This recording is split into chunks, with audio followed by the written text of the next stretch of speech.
শুভ সকাল বন্ধুরা, বড়দের শ্রদ্ধা, ছোটদের স্নেহ জানিয়ে আরও একটা দিন শুরু করলাম হইচইয়ের আরও একটা নতুন ব্লগে। তোমাদের সবাইকে অনেক অনেক ওয়েলকাম।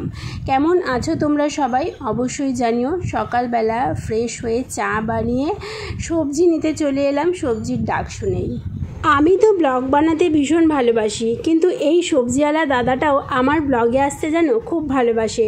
অনেক সময় হয়তো আমি ব্লগ অন করতে ভিডিও অন করতে ভুলে যাই, তখন বলে বৌদি ব্লগ অন করো, ব্লগ অন করো, তার আমাকে একটু ব্লগে নাও তোমার। তো এই হচ্ছে ব্যাপার, বেশ ভালোও লাগে আমার। আর এই আমার এক বর হয়েছে, ব্লগে একদম আসতে চায় না, যতটুকু আনি একটু জোর জবরদস্তি করে আনি, কিছু বলতে চাইলে বললে বলে না। তো বর তো অফিস চলে গেল চা খেতে খেতেই, আর এদিকে শ্বশুরমশাইয়ের জন্য ম্যাগি করলাম, তারপর বসে পড়লাম সবজি কাটতে। আজকে কি রান্না হবে বলো তো? কয়েকদিন আগেকার একটু মাছ আছে, চারাপোনা মাছ আছে, বর তো খাবে না, এই 2 পিসই আছে, তাই ভাবলাম একটু সবজি দিয়ে ঝোল করি। শ্বশুরমশাই আর আমি দুজনেই সবজি দিয়ে মাছের ঝোল খেতে বেশ ভালোবাসি, তাই বানিয়ে ফেললাম একদম সাদামাটা গরমের পাতলা ঝোল। আর বরমশাই তো আবার ওইসব খাবে না, তাই ভাবলাম ওর কথা ভেবে একটু সয়াবিনের তরকারি করি। আজকাল দেখি সয়াবিনের তরকারিটা বেশ খেতে চায়, ঝামেলা করে না।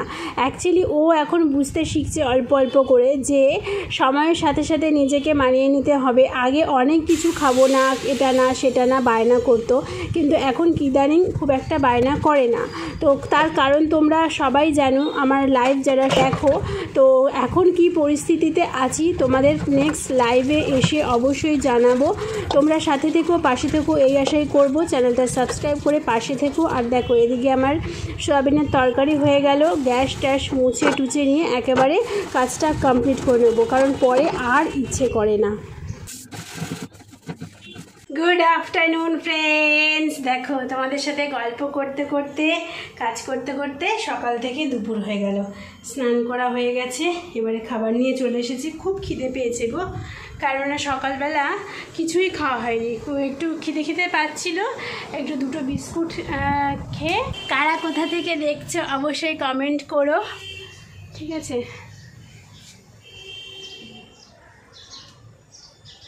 পাখিদের একটুখানি যখনই সকালবেলা বা দুপুরবেলা খাই, ওদেরও একটু খাবার দিয়ে দিই। তোমরাও পারলে এটা করো, দেখবে ভীষণ ভালো ফিল হবে, আর ওদেরও একটু উপকার হবে। ওদের খাবার জন্য এদিক ওদিক দৌড়াদৌড়ি করতে হবে না, তো ভালো লাগবে জিনিসটা। অভ্যেসটা ভালো, অভ্যেস তৈরি করা ভালো, তাই না? তো চলো, রাতের বেলা দিই না, কারণ রাতের বেলা তো আর পাখিরা থাকে না। ওই সকালবেলা একটু বিস্কুটের গুঁড়ো দিই, আর দুপুরবেলা যখন ভাত খাই তখন একটু ভাত দিয়ে দিই, ব্যাস। এই 2টো বেলা দিলেই তো হলো, এইটুকুনি তো ওরা খায় আর কি। তো চলো খেয়ে নিই, খেয়ে দিয়ে এখন রেস্ট করবো একটু। শ্বশুরমশাই আজকে বাড়িতেই আছে, ওনাকে খেতে দিতে হবে। ওনাকে খেতে দেওয়ার পরে তারপরে ঘুমানোর চেষ্টা করব, তার আগে ঘুমানোর চেষ্টা করব না, কারণ ঘুমিয়ে পড়লে আবার মুশকিল আছে, তাই না? Good evening. আর ভালো লাগছে না শুয়ে থাকতে। ঘুমিয়েছিলাম অল্প, সবে 8 ঘন্টা 40 মিনিটের মতন ঘুমিয়েছি। শ্বশুরমশাই আসলো, শ্বশুরমশাই গেছিলো মার্কেটে গেছিলো, ওষুধের মার্কেটে, ওনার তো ওষুধের ব্যবসা। উনি এই সময় দুপুরবেলাটা করেই মার্কেটে যায়, আর রাত্রেবেলা আবার দোকানে মাল আর ডেলিভারি করে। তো আজকে একটু আসতে দেরি হয়ে গেছে। দেখলে আমি যখন খেয়েছি তখন 1:45 বাজে, আর তারপরে শুয়ে পড়েছিলাম, ঘুমিয়ে পড়েছিলাম। আর দেখি আসছে না, আমি ভাবছি কি মেয়ের বাড়ি চলে গেল নাকি। তারপরে দেখলাম 3:40 এসেছে, তখন ঘুম চোখ খুলতে পারছি না। তারপরে যাই হোক উঠে খেতে দিলাম, তারপরে আবার আর ঘুম এলো না। আর এই যে 1 তারিখে ভোট, এখানে আধ ঘন্টা বাদে একটা অটো নাকি বিভিন্ন রকম অটো জানি না, শুধু এই এলাকা দিয়ে ঘোরাফেরা করছে, আর মাইক চালিয়ে, আর ঘুমোবে কে। তার ভাবলাম না যাই, একটুখানি ছাদে যাই, অনেক দিন ছাদে যাই না, আর এই সময়টাতে বেশ ভালো হাওয়া দেয় ছাদে। তো এই হচ্ছে আমাদের ছাদ। দেখো ছাদটায় রং করা নেই, এই দেয়ালগুলো রং করা থাকলে ভালো হতো। আর এইখানে ছাদে সেরকম কিছুই নেই, প্রচুর আছে, তোমার টব আছে, কিন্তু টবে গাছ লাগানো নেই আপাতত। ছিল সব না, রোদে এই গরমে শুকিয়ে গেছে। আর এইখানে একমাত্র বেঁচে আছে, দেখো এই জবা গাছটা বেঁচে আছে, আর ওই অ্যালোভেরা গাছটা বেঁচে আছে। ওই অ্যালোভেরা গাছটা আমি সেই বিয়ের পর থেকে এসে থেকে দেখছি। তো চলো ছাদে একটুখানি ঘোরাফেরা করি। দেখো চারিদিকে খালি বাড়ি আর বাড়ি, কোনো গাছপালার কোনো সিনই নেই, চিহ্নই নেই। আর আমাদের আমার এই শ্বশুরবাড়ির এখানে না কেউ কারোর বাড়িতে যায় না গো। আমার বাপের বাড়ি যেমন হয়তো পাশের বাড়ির উঠোনে গিয়ে কাকিমাদের সাথে বা সমবয়সী লোকের সাথে গল্প করা বা কিছু, এগুলো যেমন আছে, এই এলাকায় সেটা নেই। তো ভীষণ বোর হই ওর জন্য। আর একটা সারা দুপুর তো মোটামুটি কাজ করতে করতে চলে যায়, রান্না বান্না ঘরের কাজ। এই সময়টাতে না যদি ঘুম ভেঙে যায় আর দীপ যদি না আসে, খুব বিরক্ত লাগে। আর আজকে দীপ আস্তে আস্তে মনে হয় 7টা বেজে যাবে। তো চলো একটু হাওয়া খেয়ে নিই, দেখা যাক বরের জন্য কতক্ষণ অপেক্ষা করতে হয়।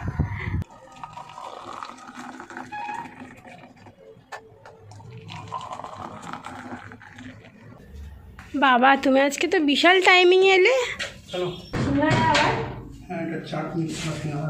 সিঙ্গাড়া সবে আমি চাটা করলাম, তা দীপ শ্যামলি চলে এসছে আমার বর, আর আমার মুখেও হাসি এসে গেছে। আমার বর ইজগাল টু শ্যামলির মুখে হাসি। একজন ফোন করেছিল জানো, আমি ছাদে একটু ঘোরাফেরা করছি, ফোন করেছে, ফোন করে এটা ওটা সেটা জিজ্ঞাসা করছে। এই হ্যাঁ, আমি যে আপনি কোথা দিয়ে ফোন করেছেন সেটা বলছেন না, আর আমি কেন আপনার এত কথার উত্তর দেব। এই দেখো বর আজকে বুদ্ধি করে দুধ নিয়ে এসছে। প্রত্যেক দিন আগের দিন ওর সাথে এই দুধ আনা নিয়ে ঝামেলা হয়েছে জানো। দুধটা আনা থাকলে কি বলে তো, সকালবেলা একদম শ্বশুরমশাইয়ের কাজে যায়, তো কোনো তরকারি না থাকলে একটু দুধ ভাত দিয়ে দিলাম, বা একটু দই পেতে রাখলাম, দই ভাত দিয়ে দিলাম, অনেক সুবিধা হয়। এই হচ্ছে ব্যাপার। আজকে আমিও একটু বরের সাথে চা খাবো। আমি ভাবিনি যে দীপ সিঙ্গাড়া আনবে, তাহলে আর আমার জন্য চাটা করতাম না। সন্ধেবেলা না একটু মনে হয় যেন কিছু খাই, তাই জন্য চাটা করলাম। আমার যে দুটো টোস্ট বিস্কুট ভিজিয়ে খাবো। আমার টোস্ট দিয়ে চা খেতে খুব ভালো লাগে। কী করি বলো তো, টোস্টটাকে যতক্ষণ চা থাকে 2-3টে বিস্কুট খাই, তারপরে শেষে যতটুকু চা থাকে সেটা কিন্তু আর খাই না। কারণ চা খেলে আমার মুখ টক হয়ে যায়, অম্বল হয়, আর একটুখানি গাটাও বোলায়। সবে ঘুমটা এসছে, তখন এসছে বাবা, ঘুম ভেঙে গেছে, আর ঘুম আসছে না, কী করবো, তখন ওই গেমটা খেলছিলাম। দেখো এই চাটনিটা খেলে কার পেট খারাপ হবে না বলো তো, পুরো বোঝা যাচ্ছে রং দেওয়া। পুরো চাটনির মধ্যে সিঙ্গাড়াটা পড়ে গেল।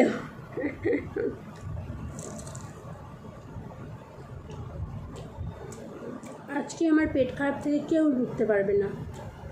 চা সিঙ্গাড়া, যদিও বা চাটা খাইনি, শুধু বিস্কুটটা চুবিয়ে খেয়েছি, হাফ কাপ চা রয়ে গেছে। রাতে প্ল্যান আছে শ্বশুরমশাইকে রুটি খেতে দেবো, তো 2টো রুটি করার মতো আটা মাখা ছিল, সেই 2টো রুটি করে ফেললাম। আর বর আর আমি খাবো ভাত, এটাই আপাতত প্ল্যান আছে। এখন বাজে সন্ধে 9টা, তাই ভাবলাম একটুখানি, কোনো কাজ নেই যেহেতু এখন খাড়াখাড়ি, তাই একটুখানি স্কিন কেয়ার করে নিই। আমি এই ফেস প্যাকটা হামেশাই ইউজ করে থাকি, যেটা হলো দুধের মধ্যে একটু বেসন নিই আর একটু মধু নিয়ে পুরো মুখে প্রলেপ লাগিয়ে দিই। দুধ, বেসন, মধু 3টেই কিন্তু স্কিনের পক্ষে ভীষণ ভালো। দুধ হচ্ছে স্কিনকে হোয়াইটনিং করতে হেল্প করে, বেসন স্কিনকে টাইটনিং করতে হেল্প করে, মধু স্কিনকে মোলায়েম সফট রাখতে হেল্প করে। তো তোমরা বুঝতেই পারছো 3টে জিনিসেই কত বেনিফিট। তোমরা কিন্তু এটা ছোট বাচ্চাদেরও মাখাতে পারো। প্রলেপটা লাগিয়ে নিয়েছি, 15 মিনিট ওয়েট করতে হতো, আর সেই 15 মিনিটে আমি বেঁধে নিলাম রাতের চুলটা। কারণ চুল যদি ছেড়ে ঘুমোই, বালিশের ঘষায় চুলের আগা ফেটে যাবে, চুল নষ্ট হয়ে যাবে। তো তোমরাও যারা মেয়েরা দেখছো, বলবো চুল বেঁধে অবশ্যই শো রাতে। তারপরে 5 মিনিট ম্যাসাজ করে পুরো মুখটাকে ধুয়ে নিয়েছি। 15 মিনিট পরে তারপরে একটুখানি গোলাপ জল স্প্রে করে নিলাম নাইট ক্রিম। তোমরা চাইলে কিন্তু অ্যালোভেরা জেলও ইউজ করতে পারো। বাবা খেতে দেবো নাকি?